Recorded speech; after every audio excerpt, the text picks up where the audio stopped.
주요 뉴스입니다. 김건희 여사가 역대 영부인 최초로 피의자 신분으로 특검에 출석하며 아무것도 아닌 사람이 심려를 끼쳐 죄송하다고 말했습니다. 주식 차명 거래 의혹을 받는 이춘석 의원에 대해 이재명 대통령이 엄정 수사를 지시했고 민주당은 제명 조치했습니다. 이재명 대통령은 또 노동자 임명 사고가 난 포스코 ENC에 대해 건설 면허 취소와 공공입찰 금지 등을 검토하라고 지시했습니다. 서울 신세계백화점 본점에 폭발물을 설치했다는 위협글을 게시한 중학생이 제주에서 붙잡혔습니다. 시청자 여러분 안녕하십니까? 김건희 여사가 소환돼 포토라인에 결국 섰습니다. 아무것도 아닌 사람이 심려를 끼쳐서 진심으로 죄송하다고 밝혔습니다. 김 여사는 아무것도 아닌 사람이 아닌 영부인이었습니다.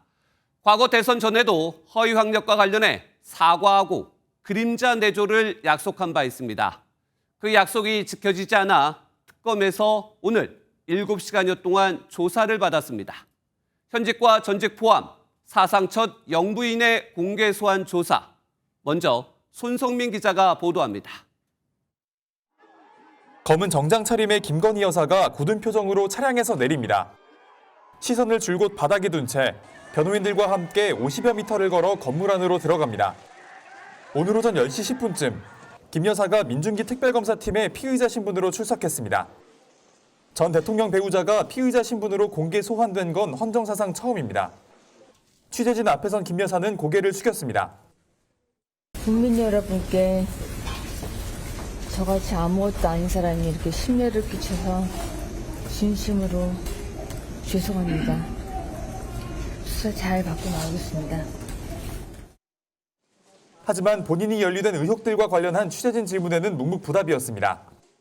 명품 목걸이와 명품백은 왜 받으신 겁니까? 해외 순방에 가짜 목걸이 사고 나가셨다고 하셨는데 무의식입니까? 특검팀은 당초 포토라인을 건물 밖에 준비했지만 많은 비가 예보되면서 건물 안에 김 여사가 설 포토라인을 개방했습니다. MBN 뉴스 손성민입니다. 포토라인에 선 이후 김건희 여사는 변호인 3명과 함께 건물 12층에 마련된 5평짜리 조사실로 향했습니다. 주요 인물을 소환할 때 진행되던 차담은 없었고 김 여사 측 요청으로 영상 녹화는 하지 않았습니다. 이어서 최민성 기자의 보도입니다. 민중기 특별검사팀에 출석한 김건희 여사는 대기실에서 10분 정도 기다린 뒤 조사실로 향했습니다. 특검은 오늘 오전 김건희 씨를 피의자로 소환하여 조사하고 있습니다. 오늘 오전 10시 23분에 조사를 시작하여 조사실은 5평 정도 크기로 특검팀 사무실이 위치한 서울 세종로 KT 광화문 빌딩 12층에 마련된 것으로 알려졌습니다. 김 여사는 변호를 맡은 최지우, 최명성, 유정아 변호사와 함께 조사에 입회했습니다. 세 변호사는 모두 윤석열 전 대통령의 변호도 맡고 있는 만큼 변호인단은 윤 전 대통령 부부 양쪽 방어에 힘을 쏟는 모습입니다. 특검팀 측에서는 의혹별로 조사를 맡을 검사들이 돌아가며 조사에 나섰고 내용을 기록할 속기사의 참여 여부는 전해지지 않았습니다. 특검팀 관계자는 첫 대면 조사에서 김 여사에 대한 호칭은 피의자라고 밝혔습니다. 또 김 여사 측이 영상 녹화 거부 의사를 표시해 녹화 없이 조사를 진행했다고 덧붙였습니다. 피의자 조사라 녹화는 통보만 하면 되지만 특검팀은 전 영부인을 예우한 것으로 보입니다. MBN 뉴스 최민성입니다. 오늘 늦게까지 이어질 것으로 예상됐던 특검의 조사가 종료됐습니다. 김 여사가 다시 모습을 보이기까지는 시간이 좀 더 걸릴 것으로 보입니다. 현재 상황을 취재기자 연결해 직접 들어보겠습니다. 이혁재 기자, 조사가 조금 전 종료가 됐는데 김 여사 현재 무엇을 하고 있습니까? 네, 오전 10시 23분에 시작된 조사는 오후 5시 46분쯤에 종료가 됐습니다. 약 8시간 조사를 받은 김 여사는 현재 조서 열람 중에 있습니다. 특검 측은 김 여사가 진술 거부는 하지 않았다고 밝혔습니다. 특검팀은 김 여사를 다른 조사 대상자와 똑같이 피의자로 호칭하며 조사했습니다. 조사가 진행되는 동안 중간 경과를 특검팀이 알리기도 했는데요. 오전에는 사실상 인적 사항을 묻는 단계로 시간을 보내면서 실질적인 조사가 시작되지는 않았습니다. 이후 대통령 경호처에서 따로 준비한 메뉴로 점심 식사를 한 뒤 오후 1시부터 조사가 재개됐고요. 1시간 40분 조사 뒤 30분 휴식, 다시 1시간 10분 조사 뒤 10분 휴식을 하는 식으로 진행이 됐다고 합니다. 김 여사 측이 저녁 식사도 따로 준비한 걸로 알려지면서 저녁 시간까지도 조사가 진행되는 것 아니냐는 전망도 나왔지만 심야 조사 없이 조사는 완료됐습니다. 팽팽했을 조사 과정도 궁금합니다. 김 여사가 변호인 3명을 대동했는데 특검팀 조사는 누가 나섰나요?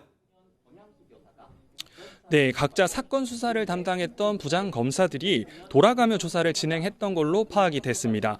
도이치모터스 주가 조작 사건의 경우 서울중앙지검 1기 수사팀과 서울고검 제2수사팀 모두에서 활약한 한문혁 부장검사가 조사에 참여한 것으로 보입니다.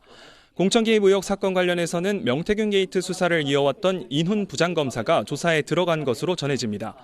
특검팀은 오늘 해당 사건 이외에도 건진법사 의혹, 나토 순방 당시 착용한 목걸이 의혹과 관련해서도 조사에서 다루기 위해 해당 의혹과 관련된 혐의를 출석 요구서에 적었습니다. 특검팀이 다뤄야 하는 김 여사 의혹이 많은 만큼 추가 조사는 불가피해 보입니다. 지금까지 김건희 특검 사무실에서 MBN 뉴스 이혁재입니다. 종료된 조사에서는 팽팽한 공격과 방어가 있었을 것으로 예상됩니다. 무려 16가지나 되는 의혹에 김 여사는 혐의를 모두 부인하고 있지만 특검은 관련된 정황을 보여주며 압박했을 것으로 보입니다. 어떤 증거들이 있는지 최희지 기자가 보도합니다. 김건희 여사가 조사를 받는 도이치모터스 주가 조작 의혹, 명태균 공천 개입 의혹, 건진법사 청탁 의혹 등은 수사가 일정 수준 진전된 사건들입니다. 도이치 주가 조작의 경우 지난 6월 검찰 재수사팀이 확보한 통화 녹음이 핵심입니다. 김 여사가 주가 조작 정황을 알고 있었던 것으로 보이는 내용인데 그간 주가 조작을 몰랐다는 김 여사 입장과 배치되는 증거입니다. 공천 개입 의혹의 경우 이미 명태균 씨와 통화 녹음이 공개됐고 당선인이 지금 전화했는데 하여튼 당선인 이름 팔지 말고 그냥 미리라고 했어요. 지금 전화해서. 예, 고맙습니다. 당연하죠. 최근 윤상현 국민의힘 의원이 윤석열 전 대통령과 통화 사실도 인정한 만큼 모두 김 여사를 압박할 카드가 될 전망입니다. 건진법사 청탁 의혹에서는 특검팀이 구속한 통일교 2인자 윤영호 전 통일교 세계본부장의 진술을 제시했을 것으로 보입니다. 윤 전 본부장이 건진법사에게 청탁한 문자 메시지는 물론 김 여사와 통화했다는 진술과 메모도 확보된 것으로 알려졌습니다. 김 여사 측은 오늘도 특검이 제기한 의혹을 적극 부인하는 방어 전략으로 나왔을 가능성이 커 보이는데 특검팀은 진술의 신빙성을 판단해 구속영장 청구 여부를 결정할 전망입니다. MBN 뉴스 최희지입니다. 김 여사 출석 모습 어떻게 보셨습니까? 과거 모습들과는 어떻게 다른지, 또 앞으로는 조사가 어떻게 진행될지 법조팀 박은채 기자와 짚어보겠습니다. 박 기자, 많은 분들이 김건희 여사의 공개 소환 때 모습을 보고 과거에 그 사과했던 기자회견이 겹친다 이런 얘기를 좀 많이 합니다. 오늘 소환 때 모습은 어땠습니까? 네, 그렇습니다. 김건희 여사는 오늘 특검팀 사무실로 출석하면서 절제된 분위기의 옷차림을 보였습니다. 검정색 재킷과 치마, 정장에 가까운 차림이었는데요. 가방과 신발도 모두 검은색으로 차분한 분위기를 냈습니다. 네. 말씀하신 것처럼 지난 2021년 말 대선 당시 코바나 컨텐츠 대표이던 김 여사가 허위 이력 의혹에 대해 사과할 때의 모습이 겹쳐집니다. 모든 것이 저의 잘못이고 불찰입니다. 부디 용서해 주십시오. 국민 여러분께 진심으로 사죄의 말씀을 드립니다. 오늘 김 여사가 든 가방은 한 국내 패션 브랜드의 검은색 에코백인데요. 이 상단에 희망이라는 영어 단어가 새겨졌고 정가 15만 원 상당의 제품입니다. 신발의 경우엔 비교적 고가 브랜드로 가격대가 있는 상품인데 지난 2022년 60만 원대 후반으로 판매됐습니다. 이 진품이든 모조품이든 고가로 알려진 아이템을 종종 착용했던 김 여사가 특검 조사에서는 상대적으로 수수한 차림으로 출석했다는 분석들이 나옵니다. 네, 상대적으로 수수했다. 조금 영상을 보면 수척해진 것 같기도 하고요. 김 여사 측은 건강 문제를 주장하고 있는데 실제 어떻습니까? 네, 앞서 지난 6월 김 여사는 우울증 등을 이유로 서울 아산병원에 입원했다가 2주 만에 퇴원했습니다. 그랬죠. 예. 그 당시 특검 출범이 다가오니까 또 기소를 피하기 위해 입원한 게 아니냐는 의혹도 있었는데요. 김 여사 측은 MBN에 의료진이 입원을 권유한 지 오래됐는데 이제서야 입원하는 것이라고 밝혔었습니다. 퇴원할 당시에는 휠체어에 탄 채로 등장해 윤석열 전 대통령의 도움을 받고 귀가했는데요. 오늘도 얼굴이 많이 창백하다, 자세가 위축돼 보인다는 얘기가 나왔습니다. 네. 확실히 밝은색 복장을 즐겨 입었던 순방 일정 때와 비교하면 가라앉은 분위기와 옷차림이 대조됩니다. 전직 현직 영부인 포함해서 포토라인에 선 것은 처음입니다. 그렇다면 역대와는 좀 어떻게 다릅니까? 그렇습니다. 전현직 대통령 부인이 수사기관에 피의자로 공개 출석하는 건 헌정사상 처음입니다. 2004년 5월 고 전두환 씨 배우자인 이순자 여사가 전 대통령의 비자금 사건에 관해 지금은 없어졌죠. 대검찰청 중수부에 출석해 조사를 받았습니다. 하지만 소환 사실은 귀가 후인 당일 밤에야 알려졌습니다. 네. 고 노무현 전 대통령의 배우자 권양숙 여사도 2009년 4월 참고인 자격으로 검찰 조사를 받았고 소환 사실은 이튿날 알려졌습니다. 지난해 7월 도이치모터스 주가 조작 사건을 수사하는 중앙지검 수사팀이 김 여사를 대통령 경호처 시설에서 비공개 방문 조사해서 특혜 논란이 불거졌었는데 결국에 특검에는 직접 출석하게 됐습니다. 네, 그리고 오늘은 좀 끝이 났습니다. 추가 조사가 그런데 필요하겠죠? 사건이 워낙 많아서 추가 소환 조사가 불가피한데요. 네. 출석 일자 조율에는 시간이 좀 걸릴 걸로 예상됩니다. 김 여사 변호인은 앞서 특검에 제출한 의견서에서 조사를 오후 6시 전까지 끝내달라고 했고 또 조사 일정간 3, 4일의 휴식을 보장해달라고 요청했었는데요.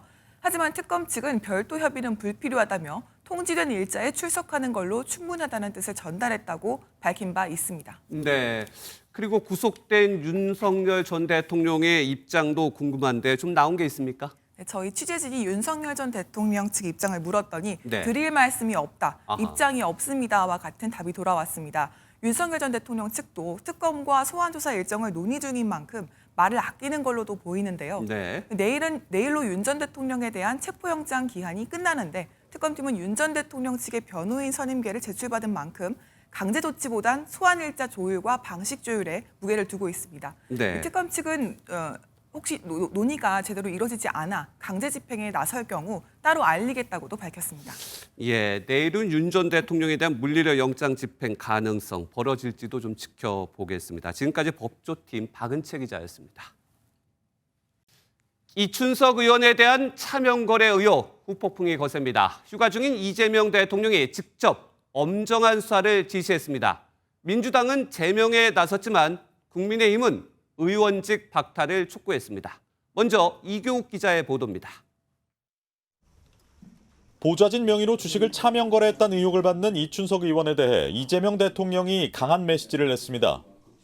엄정 수사를 주문하는 한편 이 의원을 국정기획위 경제 2분과장에서 해촉하라고 지시했습니다. 사안을 엄중하게 인식하고 있다. 진상을 신속하게 파악하고 공평무사하게 엄정 수사하라 라며 지시하셨습니다. 민주당은 이 의원을 제명했습니다. 이 의원이 이미 자진 탈당 의사를 밝혔지만 민주당은 당규상 최고 징계를 내리며 국민 앞에 고개를 숙였습니다.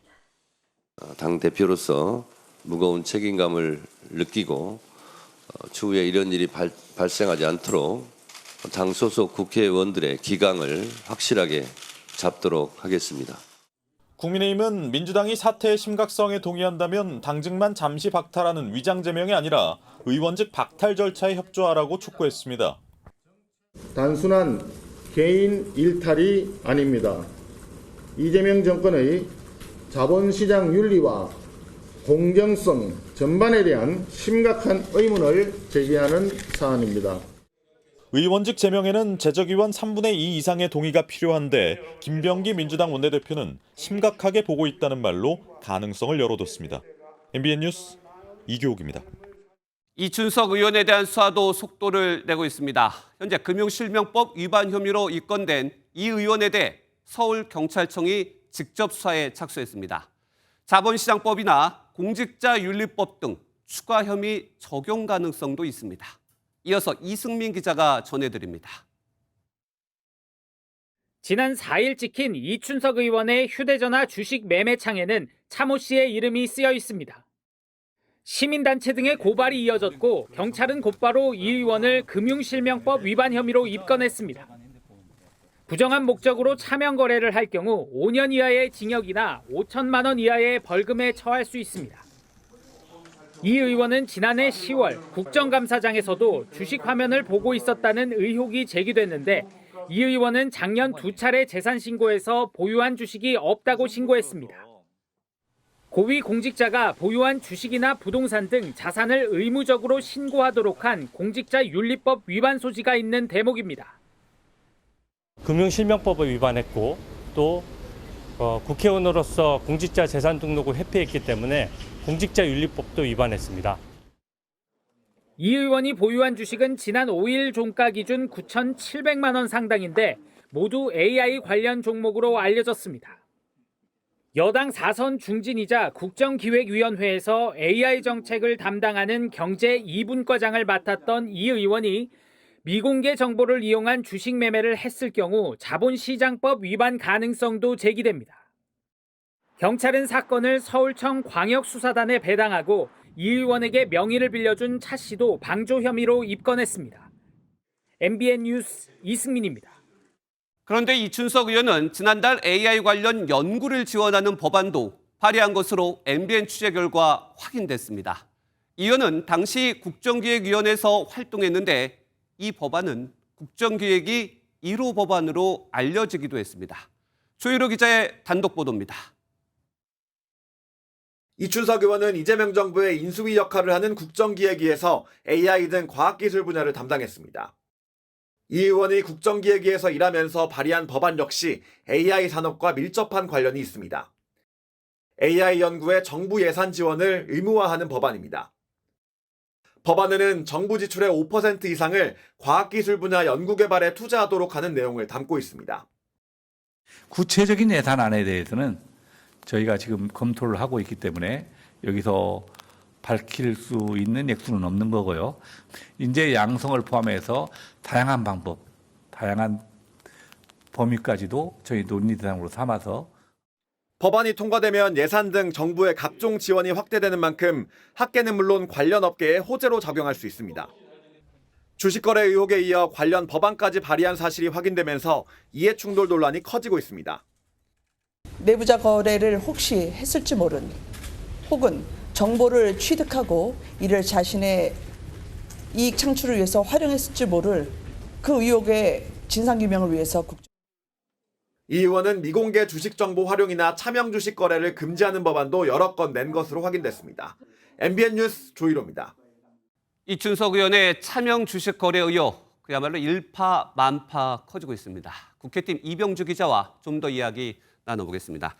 이 기자, 지금 계속적으로 나오는 게 좀 내부자 거래 가능성, 이 의원의 이해 충돌 문제가 특히 좀 부각되는 것 같아요. 맞습니다. 앞선 기사에서도 전해드린 것처럼 이춘석 의원은 법사위원장이자 또 국정기획위원회에서 경제 2분과장을 맡아서 AI 관련 업무를 담당했었습니다. 네.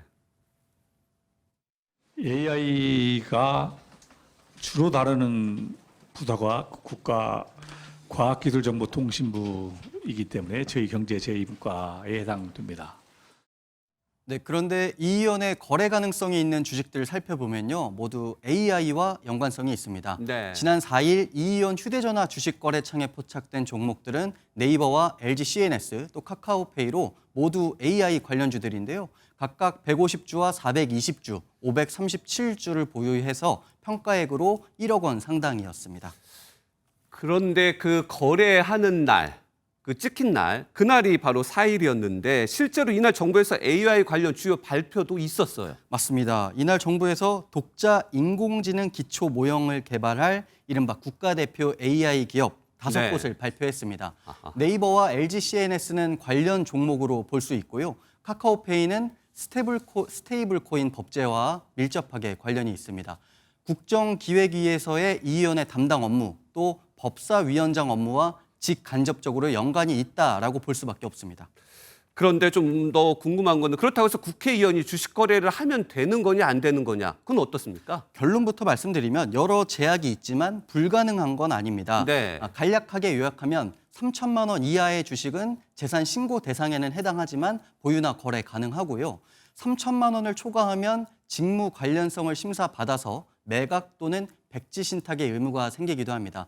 다만 국회의원의 직무 범위에 대한 해석이 워낙 광범위하다 보니까 윤리적 논란 등을 고려해서 주식 투자를 안 하는 사람도 꽤 많습니다. 대표적으로 이재명 대통령이 있는데요. 국회의원 시절 국회 국방위에서 활동할 당시 방산주 보유 사실이 드러나서 논란이 됐었는데 네. 당시 이 대통령 손해를 보고 처분했다 이렇게 밝히기도 했습니다. 네. 지금은 이제 공직자여서 이렇게 주식 투자가 금지되는 바람에 못하고 있죠. 저는 평생 개미였죠. 아마도 제가 공직을 그만두면 다시 또 장으로 갈 가능성이 많습니다. 그러니까 문제가 되는 것은 국회의원도 주식 거래는 할 수 있지만 내부자 거래이거나 또 차명 거래면은 범죄일 이렇게 정리가 될 것 같은데 이재명 대통령 주식시장에서 장난치면은 패가망신한다 이렇게까지 얘기를 했어요. 그래요. 여당 분위기는 어떻습니까? 네, 민주당 지도부 관계자 좀 연락을 해봤는데 네. 이 관계자도 당 입장에서도 확실하게 털고 가는 게 나을 것 같아 이렇게 말을 했습니다. 민주당 친명 조직인 더민주혁신회의는 천인 공노할 일이라면서 제명 조치에 그칠 게 아니라 당내 경종을 울릴 수 있게 일벌백계가 필요하다. 더 강한 입장을 밝혔고요. 개별 의원들도 탈당으로 끝나서는 안 된다. 이런 입장을 밝히고 있습니다. 다만 일부에서는 차명 거래나 미공개 정보 이용 등 관련 의혹을 확인하는 게 선행돼야 한다. 이런 신중론도 나옵니다. 네, 여기까지 듣겠습니다. 국회팀 이병주 기자였습니다. 예, 관련 뉴스 이어갑니다. 이춘석 의원이 맡고 있던 국회 법사위원장 자리도 공석이 됐습니다. 국민의힘은 진짜 반성한다면 법사위원장 자리를 야당에 돌려달라고 요구했지만 민주당은 오히려 더 센 카드를 꺼내 들었습니다. 강성으로 분류되는 법무부 장관 출신의 육선 추미애 의원을 내정했습니다. 장가희 기자입니다. 더불어민주당이 공석이 된 법제사법위원장 자리에 육선의 추미애 의원을 내정했습니다. 김병기 민주당 원내대표는 추 의원이 검찰개혁의 적임자라며 추 의원의 강력한 의지와 검증된 능력을 믿는다고 했습니다. 검찰개혁과 관련해서 가장 노련하고 그리고 검찰개혁을 이끌 수 있는 추미애 의원께 위원장직을 맡아달라고 요청했습니다. 추 의원은 문재인 정부에서 법무부 장관을 지내며 소위 검수완박으로 불리는 검찰개혁을 주도한 인물입니다.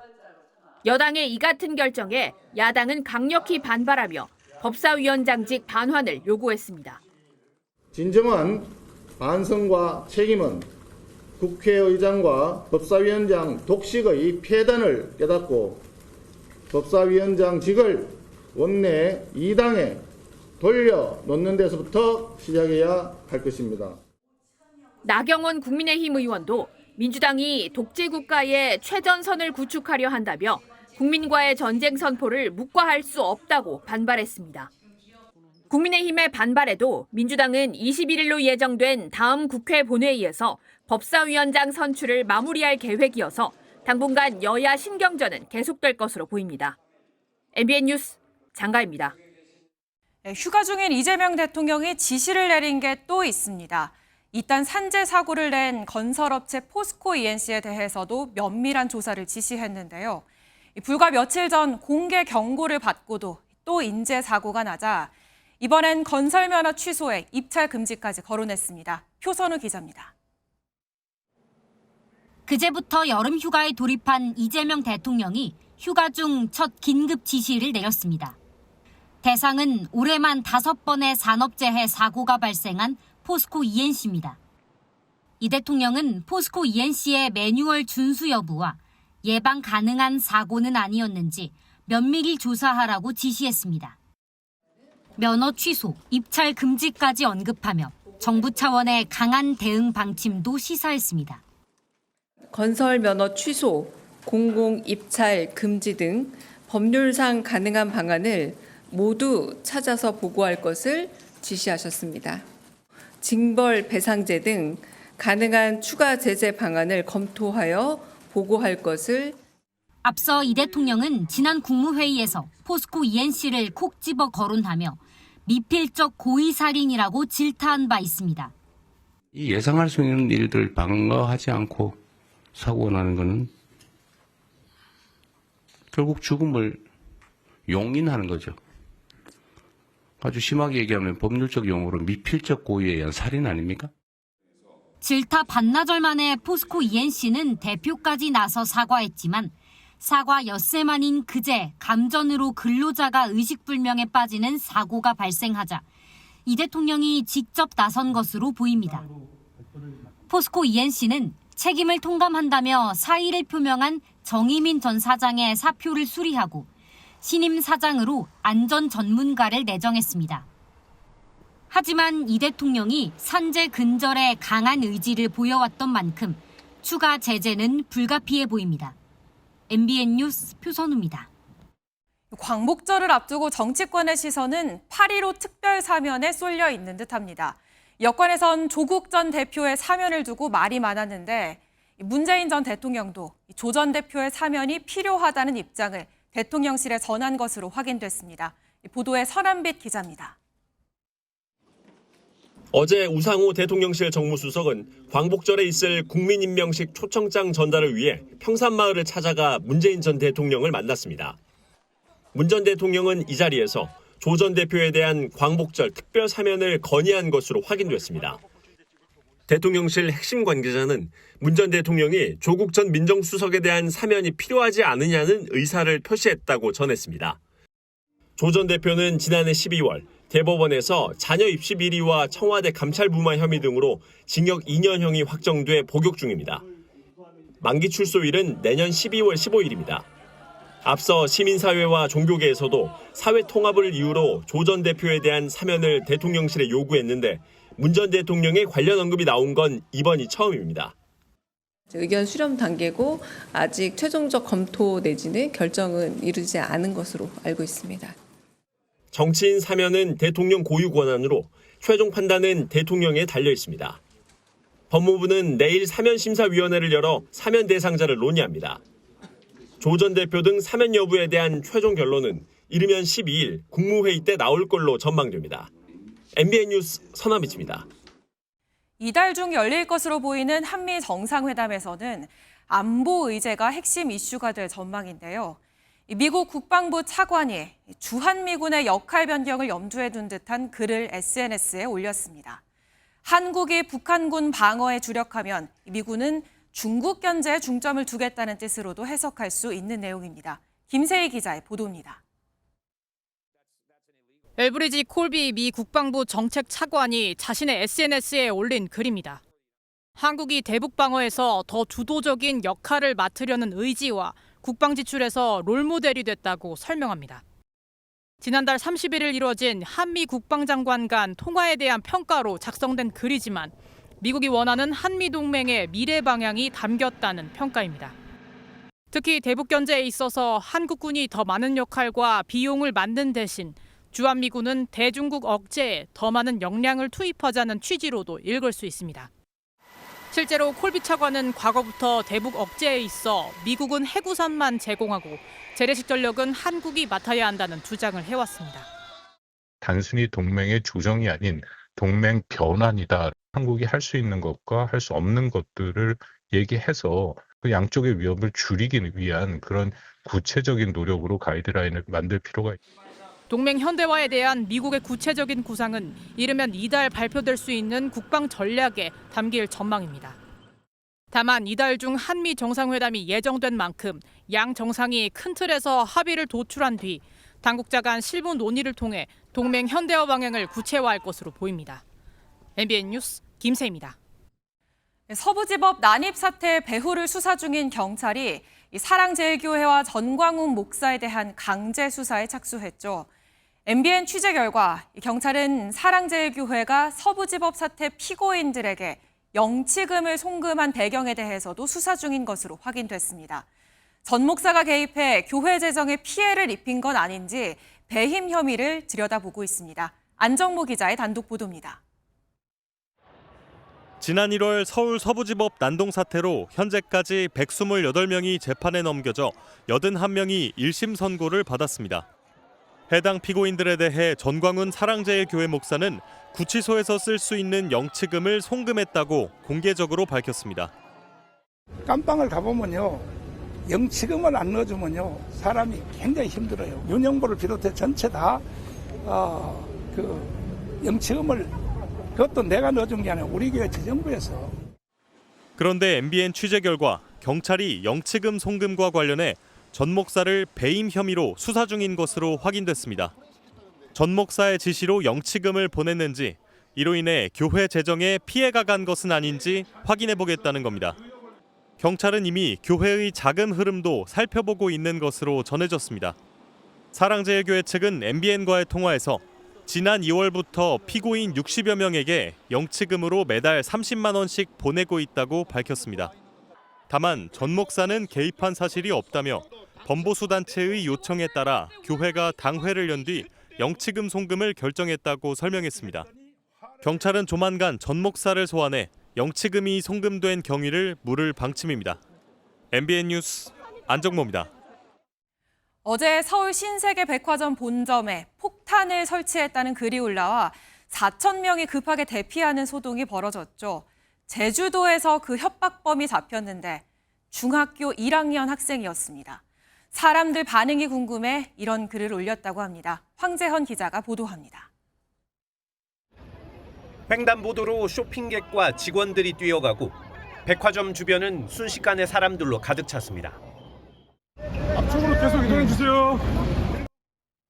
폭발물 협박 소동으로 신세계 백화점 본점은 영업을 3시간 이상 중단하며 최소 5억 원의 피해를 입었습니다. 특공대 등 경찰 인력 240여 명까지 낭비시킨 협박범은 중학교 1학년 학생이었습니다. 제주에서 범행 6시간 만에 경찰에 붙잡힌 A군은 한 인터넷 사이트에 신세계 백화점 1층에 폭약을 설치했다, 오후 3시에 폭파된다는 허위 글을 적은 혐의를 받고 있습니다. A군은 경찰 조사에서 사람들의 반응이 어떨지 궁금해 협박글을 적었다고 진술했습니다. 백화점 대피 소동 뒤 어젯밤 관련 기사에 신세계를 폭파하겠다는 또 다른 협박글을 댓글로 단 20대도 경찰에 붙잡혔습니다. 경남 하동에서 검거된 피의자는 장난이었다고 경찰에 밝혔습니다. 명확한 협박 장소를 특정하지 않으면서 경찰과 신세계 측은 오늘 아침 경기도 용인점을 포함해 전국 신세계 백화점 13곳을 모두 수색해야 했습니다. 두 피의자는 공중 협박 혐의가 적용돼 5년 이하의 징역 또는 2천만 원 이하의 벌금을 부과받을 수 있습니다. 다만 제주 중학생은 촉법 소년이라 형사처벌이 아닌 소년법에 따른 보호 처분을 받을 것으로 예상됩니다. MBN 뉴스 황재헌입니다. 그런데 폭탄 협박, 살인 예고, 이런 허위 협박글 범죄는 하루 이틀 일이 아닙니다. 협박글 하나에 수많은 경찰이 투입되고 시민들은 불안과 불편을 겪게 되지만 솜방망이 처벌에 모방 범죄가 끊이질 않고 있습니다. 대책은 없는 건지 황찬민 기자가 취재했습니다. 지난달 7일 서울 성북구 성신여대에 군경이 출동하고 학생과 교직원 수백 명이 대피하는 소동이 빚어졌습니다. 학교에 다이너마이트를 설치했다는 협박 메일이 발송된 건데 4시간에 걸친 수색 작전 끝에 폭발물은 발견되지 않았습니다. 지난 6월에도 강남의 한 입시학원에 폭발물을 설치했다는 온라인 커뮤니티 게시글 탓에 새벽에 경찰 특공대까지 출동했습니다. 곳곳에서 잇따르는 허위 협박글 범죄에 시민들의 불안감과 함께 강한 처벌이 필요하다는 목소리가 커지고 있습니다. 저희 학교를 특정해서 칼부림을 하러 가겠다 이런 글이 올라온 적도 있는데 그때는 진짜 그 집 밖으로 나가지 못할 정도로. 하지만 처벌 수위는 솜방망이에 그치고 있습니다.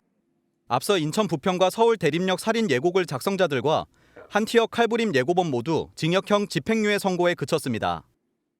공중협박죄가 신설된 지난 3월부터 지난달까지 관련 혐의로 48명이 검거됐는데 구속된 피의자는 4명에 불과합니다. 공권력 낭비에 대한 손해배상 청구도 가능하지만 최근 3년간 경찰청 차원에서 허위 협박글 게시자에게 손해배상을 청구한 건 3건뿐입니다. 공중협박죄가 도입됨으로 인해서 협박죄가 형량으로 치면 되게 가벼운 형량의 축에 속했는데 앞으로는 좀 형량이 강화될 것으로 저는 기대를 하고 있습니다. 일각에선 국가 행정력 손실에 대한 원칙적인 구상권 행사가 이루어져야 한다는 주장도 제기됩니다. MBN 뉴스 황찬민입니다. 지인이 보낸 욕설 문자에 격분해 살해를 시도한 70대 남성이 구속됐습니다. 흉기와 자전거 체인까지 챙겨가 피해자를 공격했지만 오히려 제압을 당하면서 다행히 인명피해로 이어지진 않았습니다. 안유정 기자가 단독 보도합니다. 택시에서 내린 흰색 신발 차림의 남성이 서울 중랑구의 한 식당 안으로 들어갑니다. 잠시 뒤 검은 신발을 신은 남성을 데리고 나오더니 다짜고짜 주먹을 휘두릅니다. 자전거 체인을 꺼내 폭행하는 등 도로 위에서 아찔한 몸싸움이 이어집니다. 나란히 앉아 대화를 하나 싶더니 순간 흉기를 꺼내 옆에 있던 남성을 공격합니다. 구경한 사람들도 많고 이거 막 난리가 났어. 술이 많이 좀 친 것 같아. 그래서 막 그냥 막 욕을 하고. 지난달 30일 오후 2시 40분쯤 지인 남성에게 흉기를 휘둘러 살해를 시도한 70대 남성 A씨가 경찰에 현행범 체포됐습니다. 두 사람은 전화로 말다툼을 벌였는데 A씨는 흉기 등을 집에서 챙겨 피해자를 찾아와 범행을 저지른 것으로 나타났습니다. 피해 남성이 A씨를 제압하면서 큰 인명피해로 이어지진 않았지만 머리와 목 등을 다쳐 치료를 받았습니다. 경찰 조사에서 A씨는 피해자가 가족을 비하하는 내용의 욕설이 담긴 문자 메시지를 보내자 격분해 범행을 저질렀다는 취지로 진술한 것으로 전해졌습니다. 경찰은 A씨에게 살인미수 혐의를 적용해 지난 4일 구속 상태로 검찰에 넘겼습니다. MBN 뉴스 안유정입니다. 대전 도심에서 전 여자친구를 잔혹하게 살해한 20대 남성이 조금 전 구속됐습니다. 이 남성, 피해 여성이 정말 숨진 게 맞는지 직접 확인하겠다며 피해자 빈소까지 찾아간 사실도 확인됐습니다. 김영현 기자입니다. 모자와 마스크로 얼굴을 가린 남성이 소송차에 올라탑니다. 대전에서 전 여자친구를 흉기로 살해한 20대 남성이 법원의 구속영장 실질 심사를 받기 위해 모습을 드러냈습니다. 범행 언제부터 계획하셨어요? 법원은 도주 우려가 있다며 남성에게 구속영장을 발부했습니다. 경찰 조사에서 남성은 피해 여성이 숨졌는지 확인하기 위해 장례식장을 찾아갔다고 말했습니다. 범행 동기에 대해서는 금전 문제로 갈등을 빚었는데 날 무시해 범행을 결심했다고 털어놨습니다. 남성이 3개월 전쯤 허락 없이 피해 여성의 명의로 오토바이를 빌린 게 화근이 됐습니다. 남성은 오토바이 명의를 본인 이름으로 변경하겠다며 여성을 불러내 범행을 저질렀습니다. 최근 리스 문제 얘기고 그 전부터 자기가 카드값 내주고 그렇게 했는데 나를 무시했다. 경찰은 남성의 정확한 범행 경위를 조사하는 한편 신상 공개 여부도 곧 결정할 계획입니다. MBN 뉴스 김영현입니다. 우리나라 인구가 약 5천만인데 2천만 명이 한꺼번에 투약할 수 있는 마약이 국내에서 발견됐다면 믿기십니까? 부산항에 들어온 화물선에서 2천만 명이 동시에 투약할 수 있는 3천억 원 상당의 코카인이 적발됐습니다. 이 수사당국은 다른 나라에서 회수됐어야 할 마약이 이른바 배달 사고로 부산까지 온 걸로 보고 있습니다. 박상호 기자입니다. 차량형 엑스레이 검색기가 컨테이너 내부를 탐지합니다. 이상 물체를 감지한 세관이 컨테이너를 열자 방수 포장된 꾸러미 12개가 나옵니다. 간이 검사를 했더니 다름 아닌 코카인입니다. 맞네. 똑같네. 적발된 코카인은 모두 600kg입니다. 무려 2천만 명이 동시 투약할 수 있는 양입니다. 시가 3천억 원 상당으로 부산항에서 적발된 역대 최대 규모입니다. 이곳 마약 공격으로부터 우범 컨테이너 정보를 입수했습니다. 속보와 달리 다른 선박에 우범 컨테이너가 적재되어 있음을 확인하고 이 화물선은 에콰도르에서 출발해 멕시코와 페루, 일본을 거쳐 부산에 도착했고 최종 목적지는 중국으로 확인됐습니다. 우리나라와 연관성은 없는 것으로 확인됐습니다. 중남미에서 선적되어 제3국에서 회수할 예정이었으나 불상의 이유로 회수되지 못한 채 부산 신안까지 오게 된 것으로 지난해 1월과 4월에도 이른바 배달 사고로 추정되는 코카인이 부산항에서 연이어 적발됐습니다.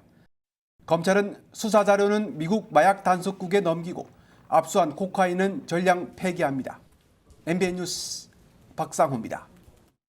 도심 한복판에서 번호판도 없이 질주하던 오토바이가 경찰과 추격전을 벌인 끝에 붙잡혔습니다. 이 빗길을 시속 100km 가까이 내달린 운전자는 면허도 없고 겁도 없는 10대들이었는데요. 사람을 칠 뻔한 아찔한 상황까지 있었지만 미성년자의 초범이라는 이유로 법은 이번에도 관대할 가능성이 큽니다. 장진철 기자입니다. 도심을 빠르게 질주하는 오토바이. 경찰차를 보더니 속도를 더 올려 주행랑칩니다. 오토바이에 탄 2명은 헬멧도 쓰지 않았습니다. 신호를 무시하는 건 기본이고 위험천만한 역주행까지 일삼습니다. 도주국을 이어가던 중 하마터면 길을 건너는 사람을 그대로 칠 뻔하는 아찔한 상황도 벌어집니다. 경찰의 번호판이 없는 오토바이가 시내를 질주한다는 신고가 들어온 건 오후 8시 30분쯤. 순찰차 3대가 20km 추격전 끝에 차량 통행이 없는 곳에서 겨우겨우 이들을 멈춰 세우는 데 성공합니다. 신고가 들어온 지 40분 만에 위험천만한 무법 질주가 끝났습니다. 고등학교 1학년 15살이었습니다.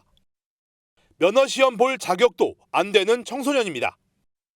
그날 살짝 비가 왔거든요. 비가 왔는데 비가 와서 더 속도는 못 냈던 것 같은데 한 80에서 100km 정도 됐던 것 같습니다. 아는 형의 오토바이를 빌려 춘천 시내를 돌고 있었다고 진술한 것으로 알려졌습니다.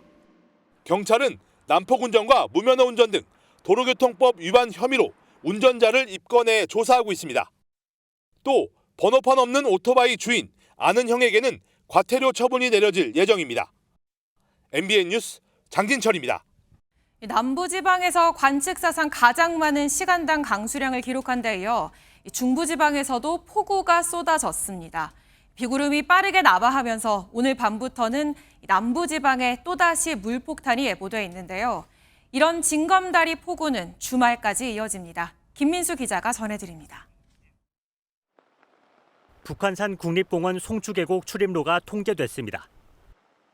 지난 주말 바닥이 드러나고 우물처럼 고였던 계곡물이 하나로 합쳐져 흐르고 있습니다. 며칠 전만 하더라도 아이들이 놀 수 있을 정도로 수위가 얕았던 곳인데요. 지금은 계속되는 강수에 물살도 거세지고 수위도 점차 올라가고 있습니다. 강원도 철원에 시간당 51.5mm, 경기도 포천에 49mm를 기록하는 등 경기와 강원 북부 일대 많은 비가 내렸습니다. 오전에 접경 지역에 머물던 정체전선은 북쪽의 공기가 강하게 내려오면서 남쪽으로 빠르게 밀려났습니다. 북태평양 고기압의 영향권에 있었던 남부지방엔 폭염특보가 내려져 중부지방과 선명한 차이를 보였습니다. 저녁 무렵엔 정체전선이 남부지방으로 밀려나 폭염특보는 완화되겠지만 밤사이 극한 호우가 재현될 것으로 보입니다. 낮 동안 열기에 가로막혔던 하층 제트가 육상을 지나면서 좁은 띠 모양 강수대를 만들기 때문입니다. 특히 전라권에서는 돌풍, 천둥, 번개와 함께 시간당 30에서 50mm의 비가 내리는 곳이 있겠으니 유의 바랍니다. 찬 공기가 내려오면서 이번 주 서울 중심의 열대야는 해소될 전망입니다. 주말에는 남해안과 제주를 중심으로 많은 비가 예상되는데 기상청은 강수구역의 변동성이 크다고 설명했습니다. MBN 뉴스 김민수입니다. 지난달 규모 8.8의 강진이 발생한 러시아 캄차카 반도에서 화산 7개가 동시다발로 폭발했습니다. 화산재 기둥이 하늘 끝까지 치솟으면서 화산 주변에는 접근 금지령이 내려졌습니다. 한여의 기자의 보도입니다. 러시아 캄차카 반도의 클류첵스카야 화산에서 붉은 용암이 흘러내립니다. 거대한 화산재 기둥은 최고 9km 높이까지 치솟았습니다.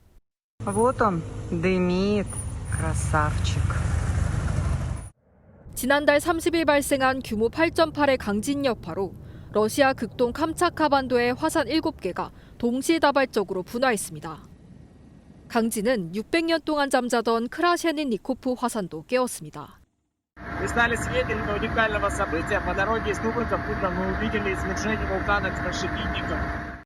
크라셰닌니코프 화산 분화구에서 솟구친 화산재는 160km를 이동했습니다. 불의 고리에 위치한 캄차카 반도는 지진이 자주 발생하고 활화산도 29개가 있어 화산 활동이 활발합니다. 지난 2014년에는 화산 8개가 동시에 분화했습니다. 러시아 당국은 캄차카 반도에서 화산재 분출 가능성이 아직 남아있다며 화산 반경 10km 이내로 진입하지 말라고 당부했습니다. MBN 뉴스 한여입니다. 트럼프 미국 대통령이 인종차별 논란이 제기된 청바지 광고를 옹호하자 미국 정치권이 뜨겁습니다. 벤스 부통령과 헤그세스 국방부 장관까지 가세하면서 지지층 결집에 나서는 분위기입니다. 이상혁 기자가 보도합니다. 도널드 트럼프 미국 대통령이 SNS에 올린 글입니다. 엘리자베스 워런 미국 민주당 상원의원을 포카혼타스라고 지칭합니다. 워런 의원의 조상이 미국 원주민이라는 점을 조롱한 겁니다. 최근에 우생학 논란에 휩싸인 청바지 광고를 공개 지지했습니다. Oh, now I love her ad. Is that right? Is Sydney Sweeney? I think her ad is fantastic. 미국의 유명 배우 시드니 스위니가 출연한 광고 문구에 유전자를 뜻하는 진스와 청바지를 뜻하는 진스의 발음이 비슷한 걸 이용했는데 이를 옹호한 겁니다. Sydney Sweeney has very keen. 트럼프 행정부 강요들도 가세했습니다. 헤그세스 국방부 장관은 직접 청바지를 입은 사진을 올리며 훌륭한 청바지라고 썼습니다. 벤스 부통령도 광고를 비판하는 건 평범한 미적 기준을 가진 사람들을 나치즘으로 몰아가는 행태라며 간접 지지를 드러냈습니다. MBN 뉴스 이상엽입니다. 트럼프의 관세 정책이 미국 소비자들의 행태에도 영향을 주고 있습니다. 관세 발효를 앞두고 가격이 오르기 전에 차량 등을 미리 구매하거나 꼭 필요한 것만 사는 소비 패턴도 확산하고 있습니다. 김태희 기자가 전해드립니다. 미국 플로리다주의 한 식료품 매장입니다. 손님들이 가격표를 한참 들여다봅니다. 오르는 물가에 장보기 부담이 커졌기 때문입니다. 월마트, 코스트코 등 대형 유통업체들이 이미 가격을 올리거나 가격 인상을 예고했습니다. 관세 부담이 고스란히 소비자 가격에 전가되고 있는 겁니다. The prices seems to go up every week, every month. But every time I come, I see the difference in the price, especially fruit. AP 여론조사에 따르면 미국인의 86%가 식료품 비용을 스트레스 요인으로 꼽았습니다.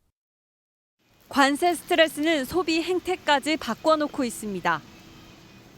꼭 필요한 식료품만 후불 결제하는 사례가 늘고 있는 반면 관세가 더 오를까 차나 전자제품을 미리 구매하는 움직임도 있습니다. I purchased a car because I was worried about the tariffs coming up, honestly, because they were warning us. 이런 상황에서도 트럼프 대통령은 관세 정책으로 미국 경제가 더 강해지고 있다고 주장했습니다. Trillions, not billions, trillions and trillions of dollars from other countries to the United States like we were children, and that's not happening anymore now. 전문가들은 고율의 관세가 소비와 고용을 위축시키며 미국 경제에 부메랑이 돼 돌아올 수 있다고 경고했습니다. MBN 뉴스 김태희입니다. 토끼 귀에 찡그린 눈썹, 삐죽한 이빨까지 못생긴 게 매력이라는 이 인형. 요즘 선풍적인 인기를 끌고 있는 라부부입니다. 하나에 2, 3만 원에서 10만 원이 훌쩍 넘는 경우도 있는데 정품을 정가에 살 수 있다면 그나마 행운입니다. 웃돈을 얹어 100만 원에 되파는 경우도 적지 않고요. 짝퉁까지 판을 치고 있습니다. 이승훈 기자가 취재했습니다. 서울 명동의 한 장난감 매장 문이 열리자 이른바 오픈런이 벌어집니다. 중국 캐릭터 라부부 굿즈를 사려는 사람들이 한꺼번에 몰려든 겁니다.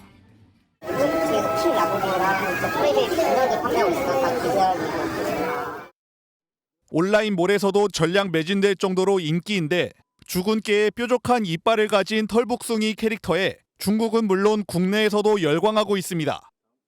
뽑기 방식인 랜덤 박스를 구매해 희귀 아이템을 뽑으면 고가에 되팔 수 있어 리셀 테크로 주목받습니다. 정가 11만 원이지만 중고거래 앱에서는 100만 원이 훌쩍 넘는 거래도 이뤄집니다.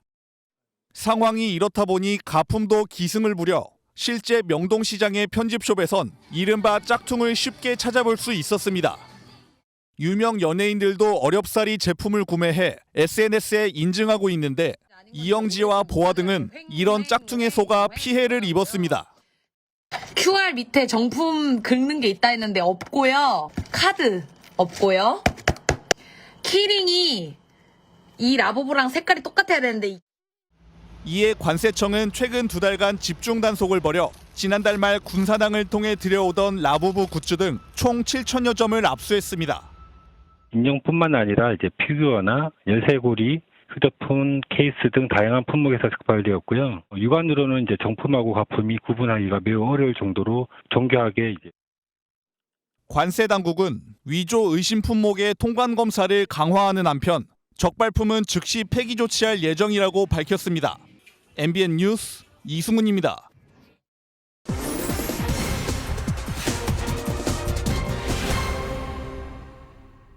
허리나 어깨가 뻐근할 때 도수 치료 받으러 가는 분들 많으시죠? 하지만 이 도수 치료가 만병통치약은 아니라는데요. 한범수 기자가 사실 확인해봤습니다. 언제 실손보험을 주로 쓰는지 물었습니다. 실비를 언제 가장 많이 사용하시나요? 정형외과 다닐 때 많이 써요. 도수 치료라든지. 예. 지난해의 경우 전체 실손보험 지급액 중 2조 6천억 원이 근골격계 질환 치료에 사용됐습니다. 이 가운데 도수 치료 비중이 가장 높았습니다. 도수 치료는 직접 손으로 눌러 뭉친 근육을 풀어주는 치료법으로 비뚤어진 체형을 바로잡는 데 효과가 있다는 평가를 받습니다. 혈류를 개선해 뇌 기능을 높인다고도 알려졌습니다. 서 있으면 저리는데 지금 많이 나았어요. 그래갖고 이제 저린 게 약간만 남았어요. 하지만 만병통치약은 아닙니다. 먼저 사람 악력으로는 속근육까지 자극하기 어렵다는 점이 언급됩니다. 등 쪽에 있는 능형근이 뭉친 사례입니다. 능형근은 두껍고 단단한 승모근으로 덮여 있기에 손으로 강하게 눌러도 힘이 전달되는 데 한계가 있습니다. 근육이 반복적으로 뭉쳐 섬유화되거나 석회화될 때도 효과를 체감하기 어렵습니다. 이때는 근육 조직의 성질 자체가 변해 있기에 세포 단위까지 영향을 줄 수 있는 스테로이드 주사나 체외 충격파가 더 낫습니다. 지난 2021년 미국 템플대 연구진이 인간과 근육 조직이 비슷한 쥐로 실험했을 때도 도수 치료만으로 섬유화된 부위를 호전시키지 못했습니다. 통증의 원인이 근육이 아닌 힘줄 등 다른 부위에 있을 가능성도 배제하면 안 됩니다. 치료를 했음에도 불구하고 효과가 없는 경우에는 2차적인 질환에 대해서 의심을 해봐야 됩니다. 대표적으로는 어깨 충돌 증후군, 회전 근개 증후군. 결론적으로 도수 치료가 근육통을 줄이는 데 효과가 있다는 건 부분적인 사실입니다. 무턱대고 도수 치료를 받기보다 본인의 상태에 맞는 치료법을 찾는 게 더 중요합니다. MBN 뉴스 한범수입니다. 우리 음식 맛있다는 거 이젠 전 세계가 다 알아가는 중입니다. 한식에 대한 관심이 높아지면서 덩달아 소스들도 인기인데요. 고추장이나 된장 같은 전통 장류 말고도 라면 소스, 불고기 소스, 각종 소스들도 불티나게 팔리면서 수출액도 역대 최고를 찍었습니다. 정설민 기자의 보도입니다. 세계적인 돌풍을 이어가고 있는 K-팝 데몬 헌터스 속 한 장면입니다. 극중 보이그룹이 매운맛 견디기 챌린지에 나서는데 익숙한 제품이 눈에 띕니다. 국내 라면 회사가 내놓은 매운맛 소스와 꼭 닮았습니다. SNS에서는 이를 따라한 챌린지도 유행입니다. Im Nachgang wird scharf. Gut, dass ich die Sonnenbrille aufhab. Hier sieht meine Tränen so nicht. K-컬처의 인기로 한식에 대한 관심도 높아지면서 한국식 소스도 덩달아 주목받고 있습니다. 지난해 우리나라 소스류 수출액은 전년보다 4% 늘어난 5,500억 원으로 역대 최고치를 기록했습니다. 고추장과 된장 같은 전통 장육뿐 아니라 최근에는 떡볶이와 불고기 같은 음식을 바로 만들어 먹을 수 있는 소스가 인기입니다. I think I will take this sauce to France in order to enjoy it in France. Enjoy it and cook bulgogi in France and have a taste of Korea. 한 외식 기업은 비빔밥과 덮밥 등 자신들의 메뉴를 전 세계에서 그대로 즐길 수 있도록 해외 식당에 소스를 수출하기 시작했습니다. 전 세계 소스 시장 규모는 3년 뒤 100조 원 규모로 성장할 것으로 전망되는 가운데 미국의 핫소스, 중국의 굴소스 같은 한국 대표 소스가 등장할지 주목됩니다. MBN 뉴스 정서희민입니다. 수도권과 강원도의 비는 대부분 그쳤는데요. 하지만 충청과 남부지방에는 비가 이어지고 있습니다. 차츰 빗줄기가 거세질 것으로 보여 이들 지역은 호우 예비특보도 내려져 있습니다. 특히 충청도는 오늘 밤까지, 남부지방은 내일 새벽까지 시간당 30에서 50mm의 집중 호우가 쏟아질 것으로 보여 주의하셔야겠습니다. 비는 내일 아침까지 더 이어지겠고요. 앞으로 호남의 최고 120mm 이상, 영남과 제주의 최고 100mm 이상, 충청 남부에도 80mm가 넘는 비가 예상됩니다. 또 내일 오전부터 오후 사이 경기 남동부와 강원, 충청과 경북 북부에는 약한 비가 조금 지나겠고요. 비가 그친 뒤 하늘은 차차 개겠습니다. 날도 다시 더워지겠습니다. 내일 중부지방 서울과 춘천의 낮 기온 32도로 오늘보다 3도에서 5도가량 높겠고요. 남부지방도 광주의 낮 기온 32도, 대구는 33도로 오늘보다 조금 더 높겠습니다. 다가오는 주말에는 다시 남부지방에, 다음 주 화요일에는 전국에 비가 내릴 전망입니다. 날씨였습니다.